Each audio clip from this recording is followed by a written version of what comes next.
ಸ್ನೇಹಿತರೆ, ಮೀಡಿಯಾ ಮಾಸ್ಟರ್ಸ್ಗೆ ಸ್ವಾಗತ ಸುಸ್ವಾಗತ. ಗೆಳೆಯರೆ, ಬೇಸಿಗೆಯ ಬಿಸಿ ಹೆಚ್ಚಾಗ್ತಾ ಇದೆ. ಈಗ ಸಾಕಷ್ಟು ಜನ ಒಂದು ಟ್ರಿಪ್ ಹೋಗಬೇಕು ಅಂತ ಅಂದ್ಕೋತಾ ಇರ್ತೀರಿ. ಕೆಲವರಿಗೆ ಹಿಲ್ ಸ್ಟೇಷನ್ ಇಷ್ಟ, ಮತ್ತೆ ಕೆಲವರಿಗೆ ಬೀಚ್ ಸೈಡ್ ಇಷ್ಟ. ನೀವು ಪ್ಲಾನ್ ಮಾಡ್ಕೊಂಡಿರ್ತೀರಿ. ಆದರೆ ಅಕಸ್ಮಾತ್ ತಮಿಳುನಾಡಿನ ಕಡೆಗೆ ನೀವೇನಾದರೂ ಪ್ಲಾನ್ ಮಾಡ್ತಾ ಇದ್ರೆ ಅಲ್ಲಿ ಕರ್ನಾಟಕದ ಒಂದು ಅದ್ಭುತವಾದ ಜಾಗ ಇದೆ. ಎಸ್, ನೀವು ಕೇಳ್ತಾ ಇರೋದು ಕರೆಕ್ಟಾಗೇ ಇದೆ. ತಮಿಳುನಾಡಲ್ಲಿ ಕನ್ನಡ ನಾಡಿನ ಹೆಮ್ಮೆ ಹೊಂದಿದೆ. ಅದು ನಿಮಗೆ ಗೊತ್ತಿಲ್ಲದ ಜಾಗ ಏನಲ್ಲ. ಅದರ ಹೆಸರನ್ನು ನೀವು ಕೇಳದೇ ಇರೋದಕ್ಕೆ ಸಾಧ್ಯನೂ ಇಲ್ಲ. ಆದರೆ ಅಲ್ಲೊಂದು ಕರ್ನಾಟಕದ ಆಸ್ತಿ ಇದೆ ಅನ್ನೋದು ನಿಮಗೆ ಗೊತ್ತಿಲ್ಲದೇ ಇರ್ಬೋದು. ಎಸ್, ನಾನು ಹೇಳ್ತಾ ಇರೋದು ಊಟಿ ಬಗ್ಗೆ.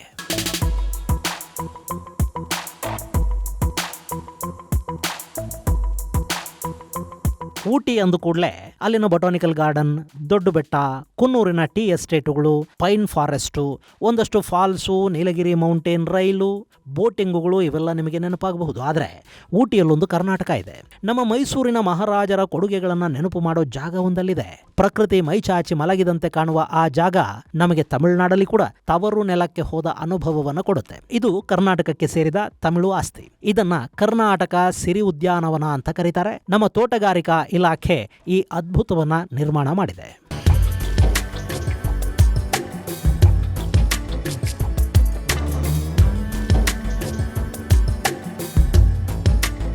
ಗೆಳೆಯರೆ, ಅನುಮಾನನೇ ಬೇಡ.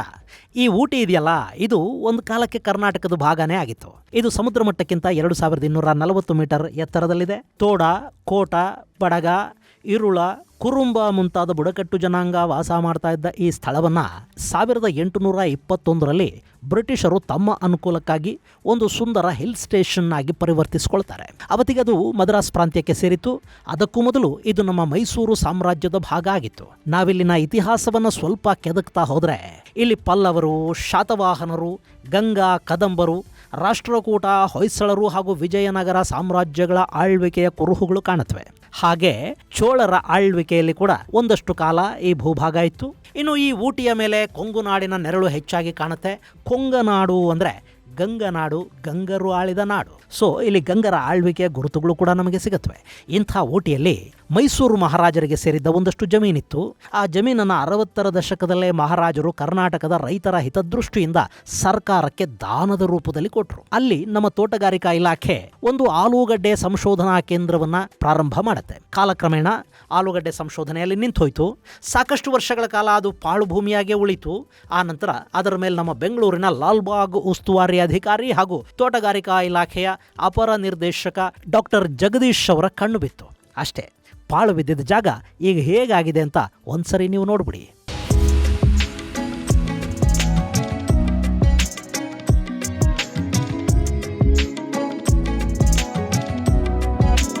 ಗೆಳೆಯರೆ, ಇಲ್ಲಿ ಡಾಕ್ಟರ್ ಜಗದೀಶ್ ಅವರ ಕನಸಿಗೊಂದು ರೂಪ ಕೊಡೋ ಕೆಲಸವನ್ನ ಇಲ್ಲಿನ ಉಸ್ತುವಾರಿ ಅಧಿಕಾರಿ ಕೃಷ್ಣಮೂರ್ತಿ ಮತ್ತು ಅವರ ತಂಡ ಮಾಡಿದೆ. ಇಲ್ಲಿ ಅತ್ಯಪರೂಪದ ಸಸ್ಯಗಳಿವೆ. ಸ್ಥಳೀಯ ಹಾಗೂ ಹೊರ ರಾಜ್ಯಗಳ ಅಪರೂಪದ ಶೀತ ಪ್ರದೇಶದ ಪುಷ್ಪಗಳ ಉದ್ಯಾನವನವನ್ನ ಇಲ್ಲಿ ನಿರ್ಮಾಣ ಮಾಡಿದ್ದಾರೆ. ಅದ್ಭುತವಾದ ಲ್ಯಾಂಡ್ಸ್ಕೇಪ್, ಸ್ಥಳೀಯ ತಳಿಯ ಬಳ್ಳಿಗಳು, ಗಿಡಗಳನ್ನು ಬಳಸಿಕೊಂಡು ಗ್ರೀನ್ ಫೋರ್ಟ್ ಅನ್ನೇ ಅಲ್ಲಿ ನಿರ್ಮಾಣ ಮಾಡಿದ್ದಾರೆ. ಮಳೆ ನೀರನ್ನೇ ಬಳಸಿಕೊಂಡು ಹಲವಾರು ಸರೋವರಗಳ ನಿರ್ಮಾಣ ಅಲ್ಲಾಗಿದೆ. ಅಲ್ಲಿ ಜಲಚರಗಳ ಅದ್ಭುತ ಲೋಕ ಇದೆ. ಹಾಗೆ 2 ಬೆಟ್ಟಗಳ ನಡುವೆ ನಿರ್ಮಾಣ ಮಾಡಿರುವ ಹ್ಯಾಂಗಿಂಗ್ ಬ್ರಿಡ್ಜ್ ಬೇರೆಯದ್ದೇ ಆದ ಅನುಭವವನ್ನು ಕೊಡುತ್ತೆ. ಇಲ್ಲಿನ ಹೂವಿನ ಲೋಕವನ್ನ ವರ್ಣಿಸೋದಕ್ಕೆ ಪದಗಳೇ ಸಾಕಾಗುವುದಿಲ್ಲ.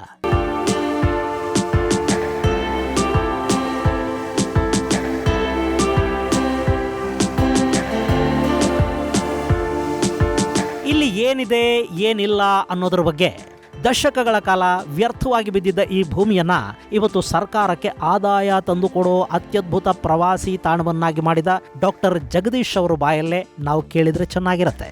ಇನ್ನು ಉಳಿದದ್ದನ್ನ ಅವರಿಗೆ ಬಿಟ್ಟು ಬಿಡ್ತೀನಿ. ಅವ್ರು ಹೇಳ್ತಾರೆ, ಕೇಳೋದಕ್ಕೆ ಶುರು ಮಾಡೋಣ.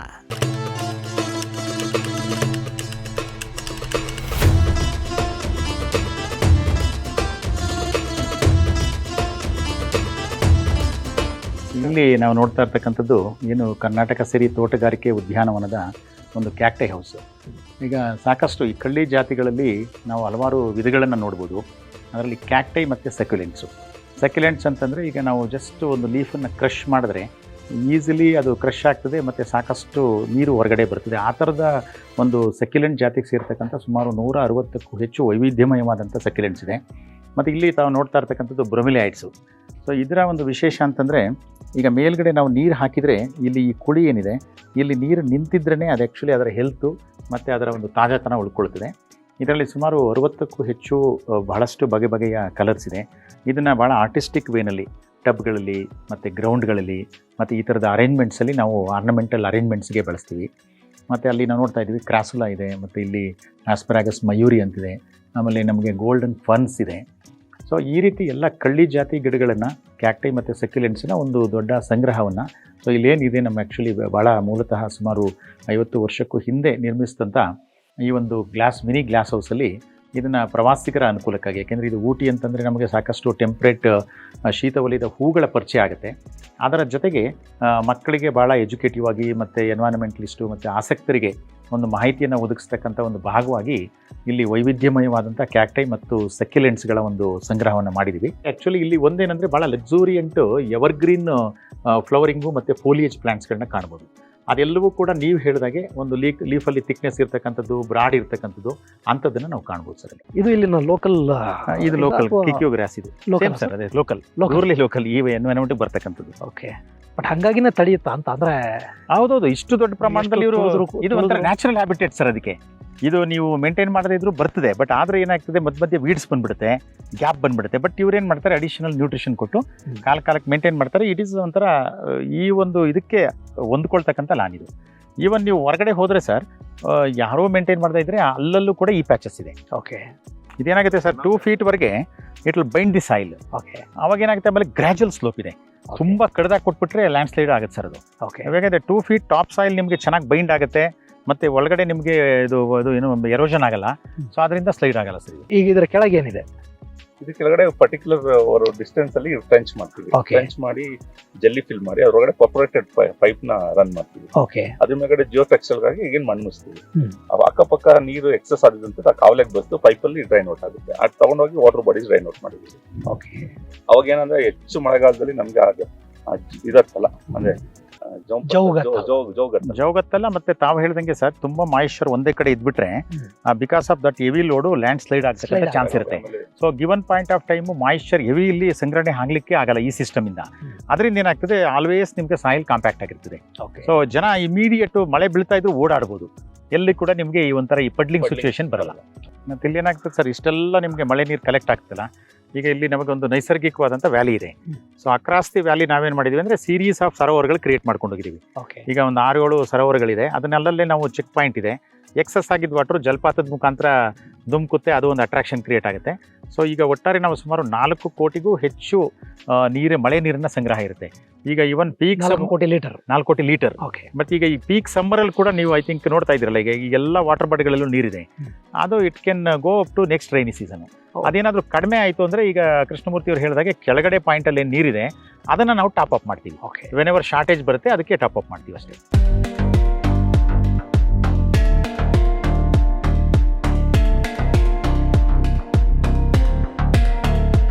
ಸರ್, ಇದು ಈ ಊಟಿ ಕಾನ್ಸೆಪ್ಟ್ ಹೆಂಗೆ ಶುರು ಆಯಿತು, ಅದರ ಸ್ಫೂರ್ತಿ ಏನು ಮತ್ತು ಅದರ ಹಿನ್ನೆಲೆ ಏನು?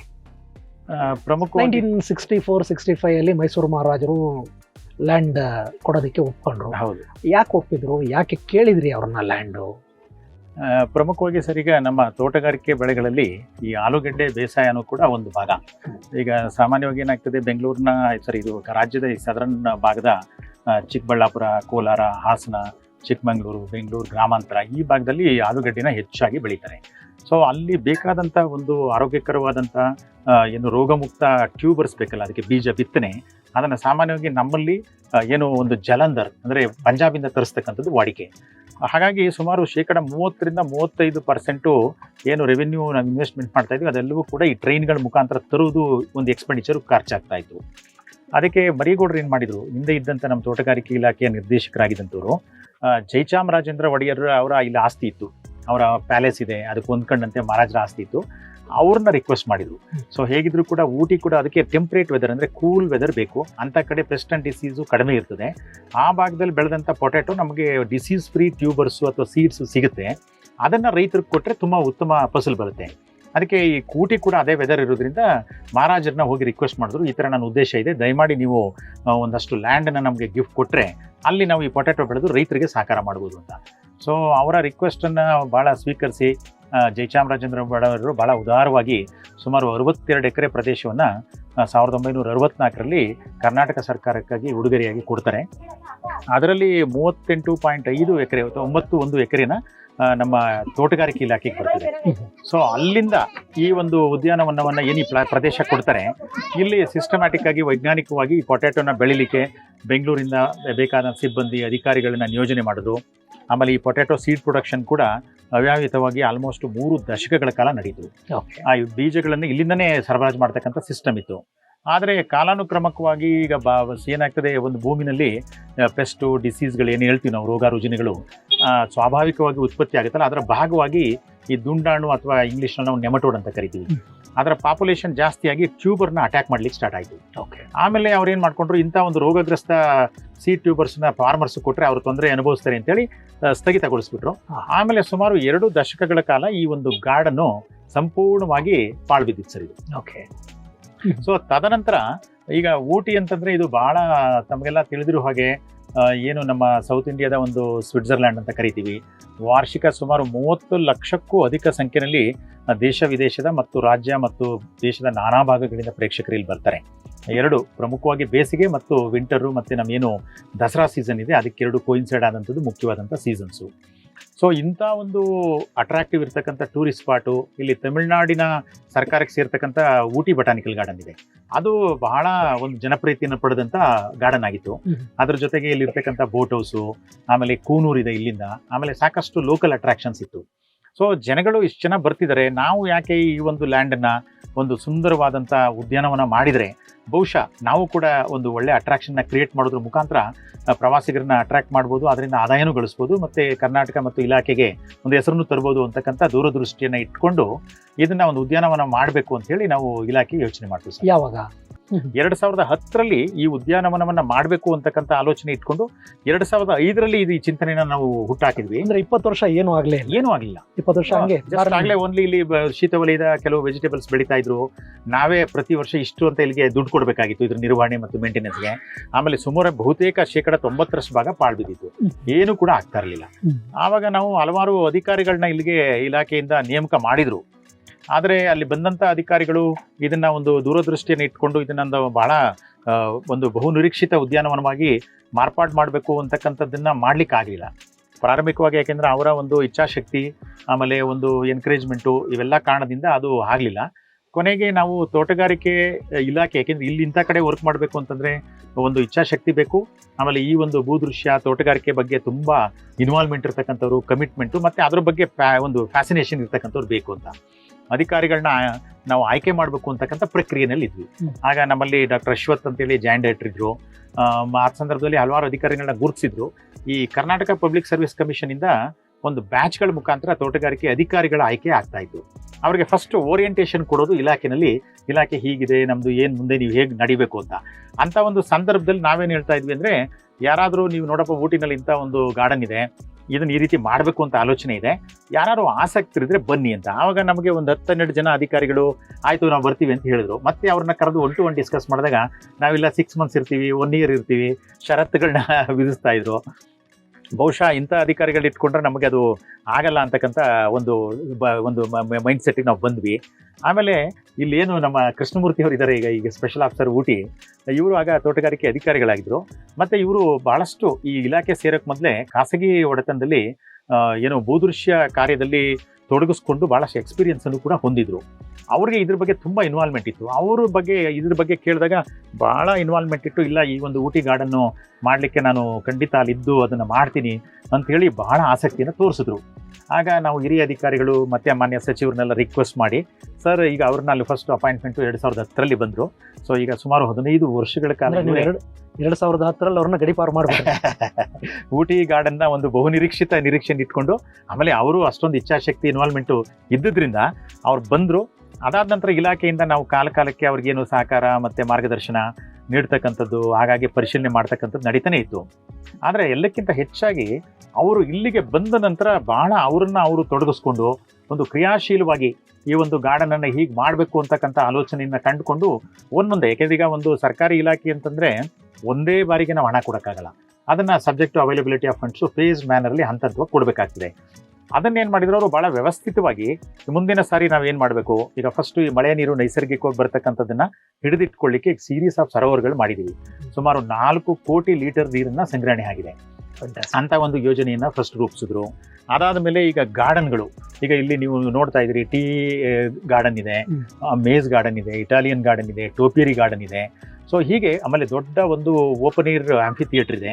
ಅದಕ್ಕೆ ಸುತ್ತಮುತ್ತಲೂ ಕೂಡ ನೈಸರ್ಗಿಕವಾಗಿ ಬರ್ತಕ್ಕಂಥ ಕಿಕ್ಯೂ ಗ್ರಾಸ್, ಈ ಭಾಗದ ಒಂದು ಹುಲ್ಲುಹಾಸು, ಅದನ್ನು ಬೆಳೆಸ್ತಕ್ಕಂಥದ್ದು. ಹಾಗಾಗಿ ಇವರು ಒಂದು ಏನೋ ಯೋಜನೆ ರೂಪಿಸ್ಕೊಂಡು ಹಂತವಾಗಿ ಏನೇನು ಮಾಡ್ಬೋದು ಅಂತೇಳಿ ಒಂದು ಕಾನ್ಸೆಪ್ಟನ್ನು ಇಟ್ಕೊಂಡು ಅದನ್ನು ಡೆವಲಪ್ ಮಾಡ್ತಾ ಹೋದರು. ಸೊ ಇವತ್ತು ಸುಮಾರು ಒಂದು 15 ವರ್ಷಗಳ ನಂತರ ಬಹಳ ಒಂದು ವಿಶಿಷ್ಟವಾದ ರೂಪವನ್ನು ಇದು ತಾಳಿದೆ. ಒಂದು ವೈವಿಧ್ಯಮಯವಾದಂಥ ಬಹು ಉದ್ದೇಶಿತ ಉದ್ಯಾನವನವಾಗಿ ಹೊರಹೊಮ್ಮಿದೆ.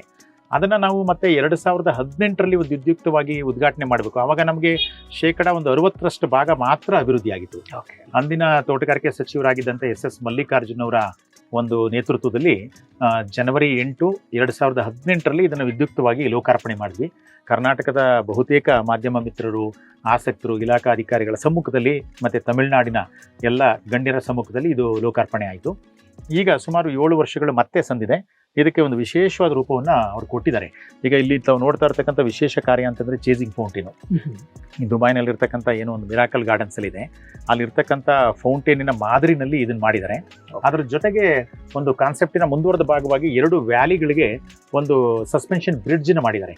ಅದು ಭಾಳ ಅಟ್ರಾಕ್ಷನ್ ಇದೆ, ಯಾಕೆಂದರೆ ಅಲ್ಲಿಂದ ನಾವು we can see the whole panoramic view. ಇಲ್ಲಿರ್ತಕ್ಕಂಥದ್ದು ನಮಗೆ ಈಗ ತಮಿಳುನಾಡು ಫಾರೆಸ್ಟು ಒಂದು ಕಡೆ ಇದೆ, ಖಾಸಗಿ ಟೀ ಎಸ್ಟೇಟ್ಗಳಿದೆ, ಅದರ ಮಧ್ಯೆ ನಮ್ಮ ಗಾರ್ಡನ್ ಇರೋದ್ರಿಂದ ಇದು ಒಂದು ನಿಸರ್ಗದ ಮಡಿಲು ಅಂತಲೇ ಹೇಳ್ಬೋದು. ಸೊ ಅಂಥ ಒಂದು ಎಂಟೈರ್ ಒಂದು 360 ವ್ಯೂ ಕೊಡ್ತಕ್ಕಂಥ ಹ್ಯಾಂಗಿಂಗ್ ಬ್ರಿಡ್ಜನ್ನು ಅದು ಏನು ಕ್ರಿಯೇಟ್ ಆಗಿದೆ ಅದು, ಮತ್ತು ನಮ್ಮ ಸಸ್ಪೆನ್ಷನ್ ಬ್ರಿಡ್ಜು, ಮತ್ತು ಇನ್ನೂ ಸಾಕಷ್ಟು ಕಾರ್ಯಗಳಿಗೆ ಲೋಕಾರ್ಪಣೆ ಮಾಡ್ತಕ್ಕಂಥ ಒಂದು ಶಂಕುಸ್ಥಾಪನೆ ಮಾಡ್ತಕ್ಕಂಥ ಕಾರ್ಯಕ್ಕೆ 2ನೇ ಹಂತದ ಒಂದು ದೊಡ್ಡ ಒಂದು ಏನು ಇನಾಗ್ರೇಷನ್ ಮಾಡಬೇಕು ಅಂಥೇಳಿ ನಮ್ಮ ಕರ್ನಾಟಕ ರಾಜ್ಯ ಮತ್ತು ತಮಿಳುನಾಡಿನ ಇಬ್ಬರೂ ಮುಖ್ಯಮಂತ್ರಿಗಳನ್ನ ಕರೆಸಬೇಕು ಅಂತಕ್ಕಂಥದ್ದು ನಮ್ಮ ಇಲಾಖೆ ಮತ್ತೆಲ್ಲ ನಮ್ಮೆಲ್ಲ ಹಿರಿಯ ಅಧಿಕಾರಿಗಳ ಆಶಯ ಆಗಿದೆ. ಸರ್, ಈ ಲಾಸ್ಟ್ 10-15 ವರ್ಷದಲ್ಲಿ ಎಷ್ಟು ಬಜೆಟ್ ಇದಕ್ಕೆ ನೀವು ಖರ್ಚು ಮಾಡಿದ್ದೀರಾ? ಅದೇ ಈಗ ಒಟ್ಟಾರೆ ಸರ್, ಈಗ ನಾವು ಏನು ಈಗ 15 ವರ್ಷಗಳ ಈ ಒಂದು ಅಭಿವೃದ್ಧಿಯ ಪ್ರಯಾಣ ಇದೆ, ಅದಕ್ಕೆ ಒಟ್ಟಾರೆ ಒಂದು 25 ಕೋಟಿಗಳ ಒಂದು ಅನುದಾನವನ್ನು ನಾವು ಇಲ್ಲಿ ವ್ಯಯ ಮಾಡಿದ್ದೀವಿ. ಓಕೆ. ಆಮೇಲೆ ಬಹುತೇಕವಾಗಿ ಇವ್ರು ಏನು ಮಾಡಿದ್ದಾರೆ, ಕೃಷ್ಣಮೂರ್ತಿಯವರು ಇಲ್ಲಿರ್ತಕ್ಕಂಥ ಲೋಕಲ್ ರಿಸೋರ್ಸಸ್ಸು, ಅಂದರೆ in terms of not only in terms of very ವಸ್ತುಗಳು ಅಂತಲ್ಲ, ಪ್ಲ್ಯಾಂಟ್ಸು. ಈಗ ನಮಗೆ ವೈಲ್ಡ್ ಪ್ಲ್ಯಾಂಟ್ಸ್ ಇದೆ, ಅದಕ್ಕೇನು ಒಂದು ಸ್ವಲ್ಪ ಹಣ ಖರ್ಚು ಮಾಡಿದರೆ ಪ್ರೊಕ್ಯೂರ್ಮೆಂಟ್ ಮಾಡ್ಕೊಂಡು ಅದನ್ನು ನೆಡ್ಬೋದು, ವರ್ಷ ಪೂರ್ತಿ ಹೂ ಕೊಡುತ್ತೆ ಅಂಥದ್ದು. ಲೋಕಲ್ ಟ್ರೀ ಸ್ಪೀಸೀಸು ಅದನ್ನು ಕೂಡ ಬಹಳ ದೊಡ್ಡ ಪ್ರಮಾಣದಲ್ಲಿ ಕಲೆಕ್ಟ್ ಮಾಡಿ ಅದನ್ನು ನೈಸರ್ಗಿಕವಾಗಿ ಎಲ್ಲೆಲ್ಲಿ ಸೂಟ್ ಆಗ್ತದೋ ಅಂಥ ಕಡೆ ಎಲ್ಲ ಅದನ್ನು ಬಳಸ್ತಕ್ಕಂಥ ಪ್ರಯತ್ನ ಮಾಡಿ ಒಂದು 20-25 ಕೋಟಿ ಇದರ ಮೇಲೆ ಹೌದು ನೀವು ಖರ್ಚು ಮಾಡಿದ್ದೀರಾ. ಹಂತವಾಗಿ ಅದನ್ನು ಬಿಡುಗಡೆ ಮಾಡಿಸಿದ್ರಿ. ಹೌದು. ಈ ಒಂದು ಹೊಸ ಕಾನ್ಸೆಪ್ಟನ್ನು, ಸಾಮಾನ್ಯವಾಗಿ ನಮ್ಮಲ್ಲಿ ಏನಾಗುತ್ತೆ ಅಂತಂದರೆ, ಒಂದು ಹೊಸ ಕಾನ್ಸೆಪ್ಟನ್ನು ನೀವು ಅದನ್ನು ಬೇರೆಯವ್ರಿಗೆ ಅರ್ಥ ಮಾಡಿಸಿ ಅದಕ್ಕೆ ಫಂಡಿಂಗ್ ಮಾಡಿಸ್ಕೊಳ್ಳೋದಿದೆಯಲ್ಲ, ಅದರಷ್ಟು ಚಾಲೆಂಜಿಂಗ್ ಕೆಲಸ ನನಗೆ ಗೊತ್ತಿರೋಂಗೆ ಬೇರೆದಿಲ್ಲ. ಹೌದು. ನನಗೆ ಸರ್ಕಾರದಲ್ಲಿ ಹೆಂಗಾಗುತ್ತೋ ಗೊತ್ತಿಲ್ಲ. ಖಂಡಿತ. ಕಾರ್ಪೊರೇಟ್ ಕಂಪನೀಸಲ್ಲಿ ನಾನು ಕೆಲಸ ಮಾಡಿರೋ ಕಡೆ ಕಾನ್ಸೆಪ್ಟನ್ನು ಕೊಟ್ಟು ಅದನ್ನು ಅವ್ರಿಗೆ ಕನ್ವಿನ್ಸ್ ಮಾಡಿ ಅದಕ್ಕೆ ಹಣ ಬಿಡುಗಡೆ ಮಾಡಿಸ್ಕೊಳ್ಳೋದು ಅನ್ನೋದು ದೊಡ್ಡ ಚಾಲೆಂಜು. ಖಂಡಿತ. ನಿಮಗೂ ಕೂಡ ಆ ಥರದ ಚಾಲೆಂಜಸ್ ಇಲ್ಲಿ ಸಾಕಷ್ಟು ಅನುಭವ ಆಗಿದೆ ಅಂತ ಅನ್ಕೊಂಡಿದ್ದೀನಿ. ಸ್ವಲ್ಪ ಅದನ್ನ ಎಕ್ಸ್ಪ್ಲೇನ್ ಮಾಡಿ. ಖಂಡಿತ ಸರ್, ಯಾಕೆಂದ್ರೆ ಈಗ ಸರ್ಕಾರದ ಸಿಸ್ಟಮ್ ಅಂತಂದ್ರೆ ಈಗ ಒಂದು ಹೈರಾರ್ಕಿ ಸಿಸ್ಟಮ್. ಈಗ ಕ್ಷೇತ್ರ ಮಟ್ಟದಲ್ಲಿ ಕೃಷ್ಣಮೂರ್ತಿ ಅವರಿದ್ದಾರೆ, ಈಗ ರಾಜ್ಯ ಮಟ್ಟದಲ್ಲಿ ಎಲ್ಲ ಪಾರ್ಕ್ಸ್ನ ಹೊಣೆ ಹೊತ್ತಿರ್ತಕ್ಕಂಥ ನಾನಿದ್ದೀನಿ, ನಮ್ಮ ಮೇಲೆ ಈಗ ಡೈರೆಕ್ಟರ್ ಇದ್ದಾರೆ, ನಿರ್ದೇಶಕರ ಮೇಲೆ ಸರ್ಕಾರದಲ್ಲಿ ಸೆಕ್ರೆಟರಿ ಇರ್ತಾರೆ, ಮತ್ತು ಮಾನ್ಯ ಸಚಿವರು ಇರ್ತಾರೆ. ಈಗೇನಾಗ್ತದೆ, ಈ ಒಂದು ಕಾನ್ಸೆಪ್ಟನ್ನು ಮಾಡಬೇಕು ಅಂತಕ್ಕಂಥದ್ದನ್ನು ವಿಜುವಲೈಸೇಷನ್ ಕೃಷ್ಣಮೂರ್ತಿ ಅವರು ಈಗ ಬೇಸಿಕ್ಕಾಗಿ ನಾವೆಲ್ಲ ಕುಳಿತು ಏನಿಲ್ಲಿ ಮಾಡ್ಕೊಂಡ್ವಿ, ಅದನ್ನು ಈಗ ಹಂತವಾಗಿ ಹಣ ತಗೋಬೇಕು, ನೆಕ್ಸ್ಟ್ ಇಯರ್ ಇದನ್ನು ಮಾಡಬೇಕು, ಅದನ್ನು ನೆಕ್ಸ್ಟ್ ಇಯರ್ ಇದು ಮಾಡಬೇಕು ಅಂತ ನಾವು ಮಾಡ್ಕೊಂಡಾಗ ತಾವು ಹೇಳ್ದಂಗೆ ಸಾಕಷ್ಟು ಹಣ ಬೇಕಾಗುತ್ತೆ. ಇದನ್ನು ಹೊಂದಿಸ್ಲಿಕ್ಕೆ ಹೊರಟಂಥ ಸಂದರ್ಭದಲ್ಲಿ ಮೂಲತಃ ನಮ್ಮ ನಿರ್ದೇಶಕರಿಗೆ ಇದನ್ನು ಮಂದಟ್ ಮಾಡಬೇಕು, ಮತ್ತು ಕಾರ್ಯದರ್ಶಿಗಳಿಗೆ ಮಾಡಬೇಕು, ಸಚಿವರಿಗೆ ಮಾಡಬೇಕು, ಇಂಥ ಪ್ರಸಂಗಗಳು ನಮ್ಮ ಇಡೀ ಒಂದು 10-15 ವರ್ಷದ ಪ್ರಯಾಣದಲ್ಲಿ ಹಲವಾರು ಸಾರಿ ಬಂದಿದೆ. ಕೆಲವು ಬಾರಿ, ಭಾಳಷ್ಟು ಸಾರಿ ಏನಾಗ್ತದೆ, ಒಂದು ಅಂತಾರಾಜ್ಯ ಮಟ್ಟದಲ್ಲಿ ಇದು ಇಡೀ ದೇಶದಲ್ಲೇ ಒಂದು ಪ್ರಥಮ ಅಂತಾರಾಜ್ಯ ಇದಾಗಿರೋದ್ರಿಂದ, ಮತ್ತು ಊಟಿನಲ್ಲಿ ಇವರು ಮಾಡ್ತಾ ಇದ್ದಾರೆ ಅಂದಾಗ ಬಹುತೇಕ ನಮಗೆ ಎನ್ಕರೇಜ್ ಮಾಡ್ತಕ್ಕಂಥ ಸಿಚುವೇಶನ್ಸ್ ಬಂತು. ಬಟ್ ಕೆಲವೊಮ್ಮೆ ಇದಕ್ಕೆ ಏನಪ್ಪ ಇಷ್ಟೊಂದು ಹಣ ಬೇಕಾ, ಏನಕ್ಕೆ ಮಾಡಬೇಕು, ಯಾಕೆಂದ್ರೆ ಈಗ ಸ್ಪಾಟ್ ಬಂದು ನೋಡಿರಲ್ಲ, ಇದರ ಒಂದು ಎಫೆಕ್ಟಿವ್ನೆಸ್ಸು ಇದು ಹೇಗೆ ಬರುತ್ತೆ ಅಂತಕ್ಕಂಥ ವಿಜುವಲೈಸೇಷನ್ ಇರಲ್ಲ. ಆಗ ಹಲವಾರು ಸಾರಿ ನಮಗೆ ಸಣ್ಣ ಪುಟ್ಟ ಒಂದು ಪ್ರತಿರೋಧಗಳು, ಸಣ್ಣ ಸಣ್ಣ ಸಮಸ್ಯೆಗಳು ಬಂದು ಆವಾಗ ಏನಾಗ್ತದೆ, ಈಗ patience is the answer for everything ಅನ್ನೋ ಹಾಗೆ ನಾವು ಸ್ವಲ್ಪ ಕ್ವೈಟಾಗಿ ವೆಯ್ಟ್ ಮಾಡಿ ಅದಕ್ಕೆ ಸೂಕ್ತವಾದಂಥ ಸಿಚುವೇಶನ್ ಬಂದಾಗ ಮತ್ತೆ ಮೇಲಧಿಕಾರಿಗಳ ಗಮನಕ್ಕೆ ತಂದು ಇಲ್ಲ ಸರ್ ಹೀಗಿದೆ ಅಂತಂದಾಗ ಅದು ಸಮಸ್ತವಾಗಿ ಅಲ್ಲಿ ಚರ್ಚೆ ಆಗ್ತಿತ್ತು. ಮತ್ತೆ ನಮಗೆಲ್ಲೋ ಒಂದು ಕಡೆ ಸೊಲ್ಯೂಷನ್ ಸಿಗ್ತಾ ಇತ್ತು. ಮತ್ತು ಕೆಲವು ಅಧಿಕಾರಿಗಳು ಇಲ್ಲಿಗೆ ಬಂದು ನೋಡಿದಂಥ ಸಂದರ್ಭದಲ್ಲಿ ಎಷ್ಟು ಅದ್ಭುತವಾದ ಕೆಲಸ ಮಾಡ್ತಾ ಇದ್ದಾರೆ, ವೈ ಕಾಂಟ್ ವಿ ಎನ್ಕರೇಜ್ ಅಂತಕ್ಕಂಥ ಸನ್ನಿವೇಶ ಕೂಡ ಸರ್ಕಾರದಲ್ಲಿ ಕ್ರಿಯೇಟ್ ಆಯಿತು. ಆ ಸಂದರ್ಭದಲ್ಲಿ ಅವರೇ ಮುಂದಾಳತ್ವ ವಹಿಸಿ ನಮಗೆ ಸರ್ಕಾರದಲ್ಲಿ ನಮ್ಮ ಆರ್ಥಿಕ ಇಲಾಖೆಯಿಂದ ಒಂದು ಅಡಿಷನಲ್ ಬಡ್ಜೆಟ್ ಕೊಡ್ತಕ್ಕಂಥ ಪ್ರಯತ್ನಗಳನ್ನು ಕೂಡ ಮಾಡಿದರು. ಸೊ ಇನ್ ದಟ್ ವೇ ಎರಡೂ ಹೋರಾಟಗಳಿದೆ. ಒಂದು ಅವ್ರನ್ನ ಕನ್ವಿನ್ಸ್ ಮಾಡಿ ಸಮಸ್ಯೆಗಳನ್ನು ಆದಂಥ ಸಂದರ್ಭದಲ್ಲಿ ತೆಗೆದುಕೊಳ್ತಕ್ಕಂಥದ್ದು, ತಾತ್ಕಾಲಿಕವಾಗಿ ನಮಗೆ ಒಂದು ಏನು ಸ್ಥಗಿತ ಆಗಿರ್ತಕ್ಕಂಥದ್ದು ಇದೆ, ಮತ್ತೆ ಓವರ್ವೆಲ್ಮಿಂಗ್ ಆಗಿ ಅವ್ರ ಕಡೆಯಿಂದ ರೆಸ್ಪಾನ್ಸ್ ಬಂದು ನಮ್ಗೆ ಅನುದಾನ ಸಿಕ್ಕಿರೋದು ಇದೆ. ಇದೆಲ್ಲವನ್ನೂ ಕೂಡ ಪೇಷನ್ಸ್ ಆಗಿ ವೆಯ್ಟ್ ಮಾಡಿ ತಗೊಂಡೋದು. ಕನ್ವಿನ್ಸ್ ಮಾಡೋ ಹಂತದಲ್ಲಿ ಯಾಕಪ್ಪ ಬೇಕಿದು ಅನ್ನೋಂಥ ಪರಿಸ್ಥಿತಿಗಳು ಕೂಡ ಒಂದಿಷ್ಟು ಸರಿ ಖಂಡಿತ ಅದು ನಮ್ಮ ಇಬ್ರಿಗೂ ಆಗಿದೆ. ಯಾಕೆಂದ್ರೆ ಏನಾಗ್ಬಿಡುತ್ತೆ ಸರ್, ಅದು ಈಗ ನಮಗೇನಾಗ್ತಿದೆ, ಈಗ ಒಂದು ಸರ್ಕಾರಿ ಕೆಲಸ ಅಂತಂದ್ರೆ 10 to 5:30, ಈಗ 10 ಗಂಟೆಗೆ ಬರಬೇಕು, 5 ಗಂಟೆಗೆ ಹೋಗ್ಬೇಕು ಅನ್ನೋದು ಜನರಲಿ ಬಹುತೇಕರಲ್ಲಿ ಇರ್ತಕ್ಕಂಥ ಮನಸ್ಥಿತಿ. ಆದರೆ ಈ ಥರದ ಒಂದು ಪ್ರಾಜೆಕ್ಟನ್ನು ನಾವು ಮಾಡಬೇಕು ಅಂದಾಗ ಬಹುಶಃ ಅಷ್ಟೇ ಒಂದು ಸೀಮಿತ ಅವಧಿಗೆ ನಾವು ಆದರೆ ಆಗಲ್ಲ. ಯಾಕೆಂದರೆ ಕೃಷ್ಣಮೂರ್ತಿ ಅವರು ಇಲ್ಲೇ ಕ್ವಾರ್ಟರ್ಸ್ 15 ವರ್ಷದಿಂದ ಇಲ್ಲಿದ್ದಾರೆ. ಅವ್ರಿಗೇನು ಹಗಲು ರಾತ್ರಿಗಳಿಲ್ಲ. ಈಗ ಬೆಳಗ್ಗೆ ಬಂತು ಅಂದರೆ ರಾತ್ರಿ 8 ಗಂಟೆವರೆಗೂ ಇಲ್ಲಿ ಕೆಲಸ ಮಾಡಿಸ್ತಾರೆ. ಈಗ ಬಹುಶಃ ನಮ್ಮ ವೈಯಕ್ತಿಕ ಜೀವನದಲ್ಲಿ ನಮ್ಮ ತೋಟ ಅಥವಾ ಮನೆಯಲ್ಲೂ ನಾವು ಈ ರೀತಿ ಕೆಲಸ ಮಾಡ್ತಿರ್ಲಿಲ್ಲ. ಅಂಥ ಒಂದು ಕಮಿಟ್ಮೆಂಟು ಮತ್ತು ಇಚ್ಛಾಶಕ್ತಿ ಇದ್ದಿದ್ದರಿಂದ ನಾವು ಇದನ್ನು 100% ಮಾಡಬೇಕು ಅಂತಕ್ಕಂಥದ್ದು ನಮ್ಮ ಮನಸ್ಸಲ್ಲಿ ಉಳಿತು. ಆಮೇಲೆ ಈ ಕಾನ್ಸೆಪ್ಟನ್ನು ಹೇಗೆ ಡೆವಲಪ್ ಮಾಡಬೇಕು ಅಂತಕ್ಕಂಥದ್ದನ್ನು ಮೊದಲೇ ರೂಪುರೇಷೆನ ರೆಡಿ ಮಾಡ್ಕೊಳ್ತಾ ಇದ್ವಿ. ಈಗ ಈ ಕನ್ವಿನ್ಸ್ ಮಾಡೋದಿತ್ತಲ್ಲ, ಅವ್ರನ್ನೇನಾಗ್ತದೆ, ಬರೀ ಬಾಯಿ ಮಾತಲ್ಲಿ ಹೇಳಿದಾಗ ಏನು ಮಾಡ್ತಿದ್ದು ಬಿಡ್ರಿ, ಅದಕ್ಕೆ ಯಾಕೆ ಕಷ್ಟಣ ಅಂತ ಹೇಳ್ತಾ ಇದ್ರು. ಇದನ್ನು ಒಂದು 3D ಪ್ರೆಸೆಂಟೇಷನ್ ಮಾಡಿ ಅದಕ್ಕೆ ಒಂದು ಒಳ್ಳೆ ಪಿಕ್ಚರೈಸು ಫ್ಯೂಚರ್ ಪ್ರಾಸ್ಪೆಕ್ಟಿವ್ ಪಿಕ್ಚರ್ಸನ್ನು ಮಾಡಿ ತೋರಿಸಿದಾಗ ಹೌದಾ ಈ ರೀತಿ ಬರುತ್ತಾ, ಇದರಿಂದ ಏನು ಲಾಭ ಅಂತ ಅನ್ನೋದು ಸಾಮಾನ್ಯವಾದಂಥ ಒಂದು ಪ್ರಶ್ನೆ. ನಮಗೆ ನೋಡಿ ಸರ್, ಇದನ್ನು ಬಹುಶಃ 15 ವರ್ಷ ನಾವು ಇದನ್ನು ಡೆವಲಪ್ ಮಾಡಿದರೆ ಫ್ಯೂಚರ್ಗೆ ನಮಗಿಷ್ಟು ಆದಾಯ ಬರ್ಬೋದು.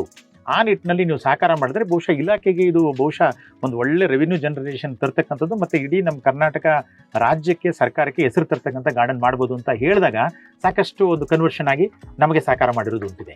ಸೊ ಹೀಗಾಗಿ ಎರಡು ಸಿಹಿ ಕಹಿ ಎರಡೂ ಅನುಭವಗಳಾಗಿದೆ. ಆದರೆ ಇಲ್ಲ ಅವ್ರು ಹೇಳದೇ ಇರುವಂತ ಒಂದು ವಿಷಯ ನಾನು ಹೇಳ್ತೀನಿ. ಸರ್ಕಾರಿ ವ್ಯವಸ್ಥೆಯಲ್ಲಿ ಹಣ ಮಂಜೂರು ಮಾಡಿಸ್ಕೊಳ್ಳೋದು ಅನ್ನೋದು ಒಂದು ದೊಡ್ಡ ಚಾಲೆಂಜಿಂಗ್ ಕೆಲಸ.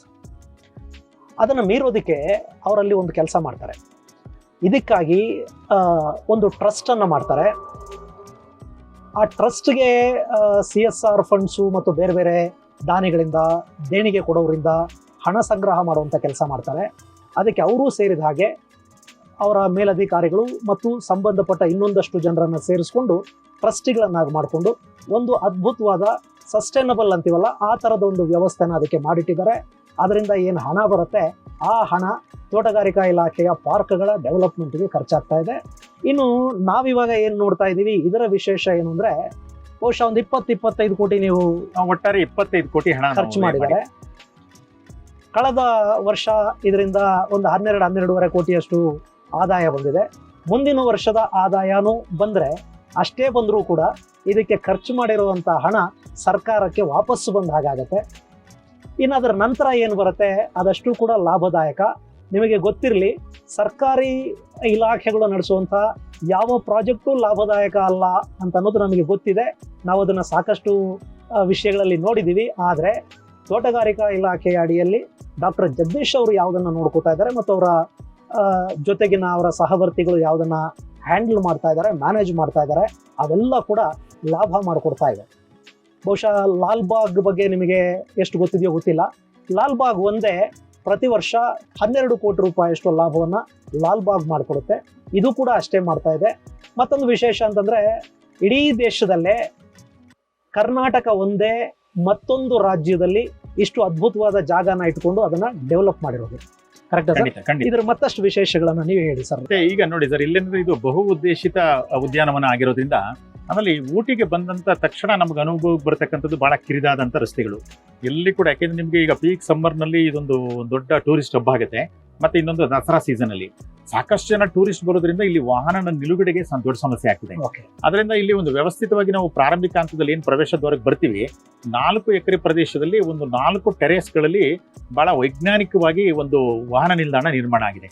ಅದು ಕೃಷ್ಣಮೂರ್ತಿಯವರು ಬಹಳ ಸಿಸ್ಟಮ್ಯಾಟಿಕ್ ಪ್ಲಾನಿಂಗ್ ಮಾಡಿ ಈಗ 4 ಹಂತದಲ್ಲಿ ಉದ್ಯಾನವನ ಏನು ನಮ್ಮ ಪಾರ್ಕಿಂಗ್ ಇದೆ ಅಲ್ಲಿ ಸುಮಾರು ಒಂದು 2000ಕ್ಕೂ ಹೆಚ್ಚು ವಾಹನಗಳನ್ನು ಅಟ್ ಎ ಟೈಮ್ ನಾವು ನಿಲುಗಡೆ ಮಾಡ್ಬೋದು.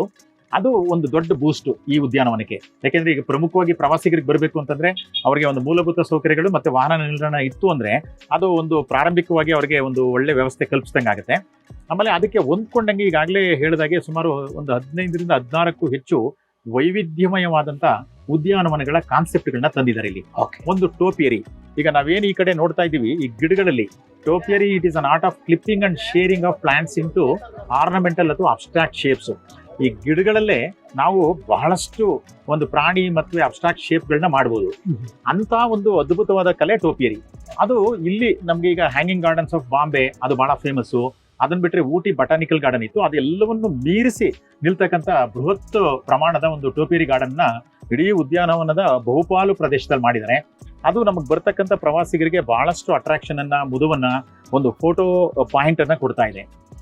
ಮತ್ತೆ ಎರಡನೇದು ಇಟಾಲಿಯನ್ ಗಾರ್ಡನ್ ಅಂತಕ್ಕಂಥ ಕಾನ್ಸೆಪ್ಟ್ ತಂದಿದ್ದಾರೆ. ಅದು ತಮಗೆಲ್ಲ ತಿಳಿದಿರೋ ಹಾಗೆ ಈಗ ಆಕ್ಚುಲಿ ಏನೊಂದು ಯುರೋಪಿಯನ್ ಒಂದು ಸಂಸ್ಕೃತಿನಲ್ಲಿ, ವಿಶೇಷವಾಗಿ ನಮ್ಮಲ್ಲಿ ರೋಮಲ್ಲಿ ಮಿಡ್ 15th ಅಲ್ಲಿ ಈ ಒಂದು ಇದು ಇಟಾಲಿಯನ್ ಗಾರ್ಡನ್ ಅಂತಕ್ಕಂಥ ಕಾನ್ಸೆಪ್ಟ್ ಅನ್ನ ತಂದ್ರು. ಅದೇನಂದ್ರೆ ಬಹಳ ಕ್ಲೋಸ್ ಬೈ ನಮಗೆ ಸ್ಮಾಲ್ ಪೌಚಸ್ ಇರುತ್ತೆ. ಅಲ್ಲಿ ಓಡಾಡ್ಲಿಕ್ಕೆ ಹತ್ರ ಹೋಗ್ತಕ್ಕಂಥ ಆಕ್ಸೆಸಿಬಿಲಿಟಿ ಪ್ಲಾಟ್ಫಾರ್ಮ್ ಇರುತ್ತೆ. ಅಲ್ಲಿ ನಮ್ಗೆ ಬೇಕಾದಂಥ ಹೂಗಳನ್ನ ಬೆಳೆದ್ರೆ ಅದರಿಂದ ಆಹ್ಲಾದ ಸಿಗುತ್ತೆ. ಅದೇ ರೀತಿ ಈಗ ನಾವು ಟಚ್ ಅಂಡ್ ಫೀಲ್ ಕಾನ್ಸೆಪ್ಟ್ ನಲ್ಲಿ ಸಾಕಷ್ಟು ಸುಗಂಧ ದ್ರವ್ಯ ಗಿಡಗಳನ್ನ ಅಲ್ಲಿ ಬೆಳಿಬೋದು. ಅದನ್ನ ಕ್ರಶ್ ಮಾಡಿ ನೋಡಿದ್ರೆ ಸ್ಮೆಲ್ ಸಿಗುತ್ತೆ. ಈ ರೀತಿ ಒಂದು ಪ್ಲೆಜರ್ ಗಾರ್ಡನ್ಗೆ ಕಾನ್ಸೆಪ್ಟ್ ಅದು. ಅದನ್ನ ಬಹಳ ವಿಶೇಷವಾಗಿ ಇಲ್ಲಿ ಅಭಿವೃದ್ಧಿ ಮಾಡಿದ್ದಾರೆ. ಆಮೇಲೆ ಅದರ ಮುಂದುವರೆದ ಭಾಗವಾಗಿ ಮೇಜ್ ಗಾರ್ಡನ್ ಅಂತ. ಮೇಜ್ ಗಾರ್ಡನ್ ಅಂದ್ರೆ ತಮಗೆಲ್ಲ ಗೊತ್ತೇ ಇದೆ, ಬಹಳ ಒಂದು ಥಿಕ್ ಫೋಲಿಯೇಜ್ ಇರ್ತಕ್ಕಂಥ ಪ್ಲಾಂಟ್ಸ್ ನ ವರ್ಟಿಕಲ್ ಆಗಿ ಅವ್ರಿಗೆ ಬೇಕಾದ ವಿನ್ಯಾಸದಲ್ಲಿ ಬೆಳೆಸೋದು. ಅದ್ರ ಒಳಗಡೆ ಹೋದ್ರೆ ನೀವೆಲ್ಲಿ ಹೋಗಿದೀವಿ ಅಂತ ಒಂದು ಹೊರಗಡೆ ಬರ್ತಕ್ಕಂಥದ್ದೇ challenge. That will give us ಒಂದು ಡಿಫ್ರೆಂಟ್ ಎಕ್ಸ್ಪೀರಿಯನ್ಸ್. ನೀವು ಕೂಡ ಅಲ್ಲಿ ತುಂಬಾ ಚೆನ್ನಾಗಿ ಮಾಡಿದಿರ. ಹೌದು, ಒಂಥರ ಈ ಚಕ್ರವ್ಯೂಹದ ಒಳಗೋಗಿ ಸಿಕ್ಕಾಕೊಂಡ ಅಭಿಮನ್ಯುಗಳ ತರ ಫೀಲ್ ಆಗುತ್ತೆ. ಅದನ್ನ ಕೃಷ್ಣಮೂರ್ತಿ ಅವರು ಬಹಳ ಅದ್ಭುತವಾಗಿ ಅದಕ್ಕೆ ವೈಯಕ್ತಿಕ ಆಸಕ್ತಿ ಕೊಟ್ಟು ತುಂಬಾ ವಿಶೇಷವಾಗಿ ಅದನ್ನ ಅಭಿವೃದ್ಧಿ ಮಾಡಿದ್ದಾರೆ. ಮತ್ತೆ ಇನ್ನು ಮುಂದುವರಿದ ಭಾಗ ಅಂತಂದ್ರೆ ಟೀ. ಈಗ ಈ ಒಂದು ವಾತಾವರಣ ಅಂತಂದ್ರೆ ಇದು ನಮ್ಗೆ ಟೀಗೆ ಹೇಳಿ ಮಾಡಿಸ್ತಂತ ವಾತಾವರಣ. ಸೊ ಅದರಲ್ಲಿ ಒಂದು ಸ್ಮಾಲ್ ಪ್ಯಾಚ್ ಅನ್ನು ಕೂಡ ಟೀ ಇಟ್ಕೊಂಡಿದ್ದಾರೆ. ಯಾಕಂದ್ರೆ ಇಷ್ಟೊಂದು ಸಹಸ್ರಾರು ಸಂಖ್ಯೆಯಲ್ಲಿ ಪ್ರವಾಸಿಗರು ಬರ್ಬೇಕಾದ್ರೆ, ಈಗ ನಾವು ಊಟಿ ಟು ಕೂನೂರು ಹೋಗ್ಬೇಕಾದ್ರೆ ಟೀ ಎಸ್ಟೇಟ್ಗಳಿದೆ, ಟೀ ಫ್ಯಾಕ್ಟ್ರಿಗಳಿದೆ. ಅದನ್ನ ನೋಡೋದೇ ಒಂದು ಪ್ರವಾಸದ ಒಂದು ಭಾಗ ಆಗುತ್ತೆ. ಸೊ ಅದರಿಂದ ಅಲ್ಲಿ ಕೂಡ ಅವ್ರಿಗೆ ಟೀ ಬಗ್ಗೆ ಒಂದು ಎಕ್ಸ್ಪೀರಿಯನ್ಸ್ ಬರಬೇಕು ಅಂತಕ್ಕಂಥ ಕಾರಣದಿಂದ ಅದನ್ನ ಮಾಡಿದ್ದಾರೆ. ಆಮೇಲೆ ನಾನು ಈಗಾಗಲೇ ಹೇಳಿದಾಗೆ ಈಗ ಮಳೆ ನೀರಿನ ಸಂರಕ್ಷಣೆ ಬಹಳ ಮುಖ್ಯ. ಅದಕ್ಕೆ ಈಗ ಸೀರೀಸ್ ಆಫ್ ಒಂದು 5-6 ಸರೋವರಗಳು ಕ್ರಿಯೇಟ್ ಆಗಿದೆ. ಅದರ ಮುಖಾಂತರ 4 ಕೋಟಿ ಲೀಟರ್ಗೂ ಹೆಚ್ಚು ನೀರಿನ ಸಂಗ್ರಹಣೆ ಆಗಿದೆ. ಆಮೇಲೆ ಅದರಲ್ಲಿ ಒಂದರಲ್ಲಿ ಕೋಯಿ ಫಿಶ್ ಪಾಂಡ್ಗಳನ್ನ 2 ಪಾಂಡ್ಗಳನ್ನ ಕ್ರಿಯೇಟ್ ಮಾಡಿದ್ದಾರೆ. ಅಲ್ಲಿ ತುಂಬಾ ಅಟ್ರಾಕ್ಷನ್. ಈಗ ನಾವು ಹೇಗೆ ಶೃಂಗೇರಿಗೆ ಹೋದ್ರೆ ಕೋಯಿ ಫಿಶ್ಗಳಿಗೆ ಬಹಳ ಆಸಕ್ತಿಯಿಂದ ನಾವು ಆಹಾರ ಹಾಕ್ತಿವೋ, ಬೇರೆ ಬೇರೆ ಟೂರಿಸ್ಟ್ ಸ್ಪಾಟ್ಗಳಿಗೆ ಹೋದ್ರೆ, ವಿದೇಶಿಗಳಿಗೆ ಹೋದ್ರೆ ನೋಡ್ತೀವೋ, ಅದನ್ನು ಮೀರಿಸುವಂತೆ ಇವತ್ತು ಕೋಯಿ ಫಿಶ್ ಪಾಂಡ್ ಇಲ್ಲಿ ಚೆನ್ನಾಗಿ ಟೂರಿಸ್ಟ್ ಅಟ್ರಾಕ್ಷನ್ ಆಗಿದೆ. ಮತ್ತೆ ಅಲ್ಲಿ ಇರ್ತಕ್ಕಂಥ ಬಾತುಕೋಳಿಗಳು, ಸ್ವ್ಯಾನ್ಸು ಅವೆಲ್ಲವೂ ಕೂಡ ಒಂದು ಅಕ್ವಾಟಿಕ್ ಲೈಫು ಒಂದು ನಮ್ಗಿಡೀ ಒಂದು ನಿಸರ್ಗದ ಒಂದು ಜೀವಂತಿಕೆಯನ್ನ ಹೆಚ್ಚು ಮಾಡಿವೆ. ಇನ್ನು ಮುಂದುವರೆದು ಸ್ವಲ್ಪ ದೂರ ನೋಡೋದಾದ್ರೆ ಒಟ್ಟಾರೆ ಉದ್ಯಾನವನಕ್ಕೆ ಇದು ಶೀತವಲಯದ ಉದ್ಯಾನವನ. ಈಗ ನಾವು ಬೆಂಗಳೂರು ಕಂಡೀಷನ್ ನೋಡೋದಾದ್ರೆ ಅಥವಾ ಇನ್ನೂ ನೀವು ರಾಜಸ್ಥಾನ್ ಕಂಡೀಷನ್ ನೋಡೋದಾದ್ರೆ ಟ್ರಾಪಿಕಲ್ಲು, ಸಬ್ ಟ್ರಾಪಿಕಲ್ಲು, ಟೆಂಪ್ರೇಟು ಏನು ಈ ದೇಶದಲ್ಲಿ ಅತ್ಯಂತ ವೈವಿಧ್ಯಮಯವಾದಂಥ ವಾತಾವರಣದ ಒಂದು ಹವಾಗುಣ ಇದೆ. ಈಗ ಊಟಿ ಬರ್ತಕ್ಕಂಥದ್ದು ಶೀತವಲಯಕ್ಕೆ. ಇಲ್ಲಿ ನೈಟ್ ಟೆಂಪರೇಚರು 0 to 21 ಡಿಗ್ರಿ ಇರ್ತದೆ. ಮತ್ತೆ ನಮ್ಮ ಬೆಳಗಿನ ಟೆಂಪರೇಚರು ಒಂದು ಅರೌಂಡ್ 10 to 28 ಡಿಗ್ರಿ ಸೆಂಟಿಗ್ರೇಡ್ ಇರ್ತದೆ. ಸಾಮಾನ್ಯವಾಗಿ ಇಲ್ಲಿ ಒಂದು ರೀತಿ ಈ ಚಳಿಯನ್ನ ಬಯಸ್ತಕ್ಕಂಥ, ತಂಪು ಹವಾಗುಣವನ್ನು ಬಳಸ್ತಕ್ಕಂಥ 100 ಜಾತಿಯ ಗಿಡಗಳು ಬರ್ತದೆ. ಅದನ್ನ ನಮ್ಮ ಭಾಗದ ಜನಗಳು ನೋಡಿರಲ್ಲ. ಸೊ ಏನು ಈ ಒಂದು ಫ್ಲವರ್ಸ್ ನಮ್ಮ ಗಾರ್ಡನ್ ನೋಡ್ಲಿಕ್ಕೆ ಬರ್ತಾರೆ, ಅದರ ಭಾಗವಾಗಿ ಈ ಫ್ಲವರ್ ಎಕ್ಸಿಬಿಷನ್ ಕೂಡ ನೋಡ್ಲಿಕ್ಕಂಥ ಒಂದು ವ್ಯವಸ್ಥೆಯನ್ನು ಕೃಷ್ಣಮೂರ್ತಿಯವರು ಮಾಡಿರೋದ್ರಿಂದ ಸೊ ಈ ಒಂದು ಗಾರ್ಡನ್ನು ಒಂದ್ ರೀತಿ ವೈಬ್ರೆಂಟ್ ಆಗಿದೆ. ನಾವು ನೋಡ್ತಕ್ಕಂಥ ಗಾರ್ಡನ್ ಜೊತೆಗೆ ಹೂಗಳ ಎಕ್ಸ್ಪೀರಿಯನ್ಸ್ ಕೂಡ ಅವರಿಗೆ ಸಿಗುತ್ತೆ ಸರ್. ಸ್ನೇಹಿತರೆ, ಇದು ಊಟಿಯಲ್ಲಿರುವಂಥ ಕರ್ನಾಟಕ ತೋಟಗಾರಿಕಾ ಇಲಾಖೆಯ ಒಂದು ಉದ್ಯಾನವನ. ನೀವು ಇಲ್ಲಿಗೆ ಬಂದರೆ ತುಂಬ ಅದ್ಭುತವಾದ ಅನುಭವ ನಿಮಗೆ ಆಗುತ್ತೆ. ತುಂಬ ಸುಂದರವಾಗಿದೆ ಮತ್ತು ತುಂಬ ಸುಂದರವಾಗಿ ಇದನ್ನು ಡಿಸೈನ್ ಮಾಡಿದ್ದಾರೆ. ಒಂದು ಸರಿ ಈ ತೋಟಗಾರಿಕಾ ಇಲಾಖೆಯ ನಮ್ಮ ಊಟಿಯ ಉದ್ಯಾನವನಕ್ಕೆ ಭೇಟಿ ಕೊಡಿ. ಹಾಗೆ ಶಾಲಾ ಮಕ್ಕಳನ್ನು ಕರ್ಕೊಂಡು ಬನ್ನಿಸಿ. ನೀವು ಎಲ್ಲಿಗೋ ಹೋಗ್ತೀರಾ, ಇನ್ನೇನೋ ಮಾಡ್ತೀರಾ ಅನ್ನೋದರ ಜೊತೆಗೆ ಮುಂದಿನ ತಲೆಮಾರಿಗೆ ನಮ್ಮ ಸಸ್ಯ ಸಂಕುಲದ ಪರಿಚಯ ಆಗಬೇಕು. ಪ್ರಕೃತಿಯ ಬಗ್ಗೆ ಮಕ್ಕಳು ಈಗಿಂದ ಒಂದು ಪ್ರೀತಿಯನ್ನು ಬೆಳೆಸ್ಕೊಳ್ಳೋದಕ್ಕೆ ಶುರು ಮಾಡಿದರೆ ಮುಂದೆ ಕೂಡ ಸಸ್ಯಗಳು ಮತ್ತು ಪ್ರಕೃತಿ ಎರಡೂ ಕೂಡ ಇರೋದಕ್ಕೆ ಸಾಧ್ಯ ಆಗುತ್ತೆ. ಜಗತ್ತು ಉಳಿದಿರೋದೇ ನಾವು ಪ್ರಕೃತಿಯನ್ನು ಉಳಿಸ್ಕೊಂಡಾಗ ಮಾತ್ರ. ಹೀಗಾಗಿ ದಯವಿಟ್ಟು ಮಕ್ಕಳನ್ನು ಕರ್ಕೊಂಡು ಇಲ್ಲಿಗೆ ಬನ್ನಿ, ಮಕ್ಕಳಿಗೆ ಈ ಉದ್ಯಾನವನವನ್ನು ತೋರಿಸಿ ಇಲ್ಲಿರೋ ಸಸ್ಯಗಳ ಪರಿಚಯ ಮಾಡಿಕೊಡಿ. ತುಂಬ ಅದ್ಭುತವಾದಂತಹ ಎಲ್ಲ ರೀತಿಯ ಸಸ್ಯಗಳು ಇಲ್ಲಿವೆ. ಒಂದ್ಸರಿ ನೀವು ಬನ್ನಿ, ನಿಮ್ಮ ಮಕ್ಕಳನ್ನು ಕರ್ಕೊಂಡು ಬನ್ನಿ, ಒಂದು ಅದ್ಭುತ ಜಾಗದ ಅನುಭವವನ್ನು ಪಡ್ಕೊಳ್ಳಿ. ಥ್ಯಾಂಕ್ ಯು ಸರ್, ಮಾಹಿತಿ ಕೊಡೋದಕ್ಕೆ. ಸ್ನೇಹಿತರೆ, ಸರ್ಕಾರಿ ಅಧಿಕಾರಿಗಳಿಗೆ ಇಚ್ಛಾಶಕ್ತಿ ಅನ್ನೋದಿದ್ರೆ ಏನು ಬೇಕಾದರೂ ಮಾಡೋದಕ್ಕೆ ಸಾಧ್ಯ ಆಗುತ್ತೆ ಅನ್ನೋದನ್ನ ಡಾಕ್ಟರ್ ಜಗದೀಶ್ ಮಾಡಿ ತೋರಿಸಿದ್ದಾರೆ. ಇವತ್ತು ತಮಿಳುನಾಡಲ್ಲಿ ಕರ್ನಾಟಕದ ಹೆಮ್ಮೆಯ ಥರ ತಲೆ ಎತ್ತಿರೋ ಈ ಉದ್ಯಾನವನ ರಾಜ್ಯ ಸರ್ಕಾರಕ್ಕೆ ಪ್ರತಿ ವರ್ಷ ಕೋಟ್ಯಂತರ ರೂಪಾಯಿ ಆದಾಯವನ್ನು ತಂದು ಕೊಡ್ತಾ ಇದೆ. ಇಲ್ಲಿ ಕರ್ನಾಟಕದ ಇತಿಹಾಸವನ್ನ ನೆನಪಿಸುವ ಇನ್ನೊಂದಷ್ಟು ಕೆಲಸಗಳನ್ನ ಮಾಡೋದು ಬಾಕಿ ಇದೆ ಅಂತ ಡಾಕ್ಟರ್ ಜಗದೀಶ್ ಅವರು ಹೇಳ್ತಾ ಇದ್ರು. ನಾನು ಈ ಜಾಗ ದಾನ ಕೊಟ್ಟ ಮೈಸೂರು ಮಹಾರಾಜರ ನೆನಪೇನಾದ್ರೂ ಇಲ್ಲಿದೆಯಾ ಅಂತ ಹುಡುಕ್ತಾ ಇದ್ದೆ. ಜಗದೀಶ್ ಅವರಿಗೆ ಇದು ಅರ್ಥ ಆಯ್ತೋ ಏನೋ, ಇಲ್ಲಿ ನೀವು ಏನು ಅಂದ್ಕೋತಾ ಇದ್ದೀರಿ ಅದು ಕೂಡ ಸಿದ್ಧ ಆಗತ್ತೆ ಅಂತ ಹೇಳಿದ್ರು. ಮೈಸೂರಿನ ಅರಸರು ಕರ್ನಾಟಕಕ್ಕೆ ಏನೆಲ್ಲ ಕೊಟ್ಟಿದ್ದಾರೆ, ಅವರ ಕೊಡುಗೆಗಳನ್ನ ಮರೆತರೆ ನಾವು ಸ್ವಾರ್ಥಿಗಳಾಗಿ ಬಿಡ್ತೀವಿ. ಸ್ನೇಹಿತರೆ, ಈ ಬಾರಿ ತಮಿಳುನಾಡು ಕಡೆಗೆ ನೀವೇನಾದರೂ ಪ್ಲಾನ್ ಮಾಡಿದ್ರೆ ಈ ಸಿರಿ ಉದ್ಯಾನಕ್ಕೆ ಹೋಗೋದನ್ನ ಮರಿಬೇಡಿ. ನೀವು ಹೋಗೋದಷ್ಟೇ ಅಲ್ಲ, ಮತ್ತೊಮ್ಮೆ ಹೇಳ್ತಾ ಇದ್ದೀನಿ, ಮಕ್ಕಳನ್ನು ಕೂಡ ಕರ್ಕೊಂಡು ಹೋಗಿ ಸಸ್ಯ ಗಿಡ ಮರಗಳ ಪರಿಚಯ ಮುಂದಿನ ತಲೆಮಾರಿಗೂ ಆಗಲಿ, ಪ್ರಕೃತಿಯ ಬಗ್ಗೆ ಒಂದು ಪ್ರೀತಿ ಬೆಳೀಲಿ. ಹಾಗೆ ಟೂರಿಸಂ ಇಲಾಖೆಯ ಗೆಸ್ಟ್ ಹೌಸ್ ಕೂಡ ಅಲ್ಲಿದೆ. ನೀವು ಅದನ್ನು ವೆಬ್ಸೈಟಲ್ಲಿ ಬುಕ್ ಮಾಡಿಕೊಂಡು ಹೋಗೋದಕ್ಕೆ ಅವಕಾಶವೂ ಇದೆ. ಇದು ಕೊಂಗನಾಡಿನ ಕರ್ನಾಟಕದ ಮಾಣಿಕ್ಯ. ಮುಂದಿನ ಸಂಚಿಕೆಯಲ್ಲಿ ಮತ್ತಷ್ಟು ವಿಶೇಷಗಳ ಜೊತೆ ಮತ್ತೆ ಭೇಟಿಯಾಗೋಣ. ಅಲ್ಲಿವರೆಗೆ ಜೈ ಹಿಂದ್, ಜೈ ಕರ್ನಾಟಕ.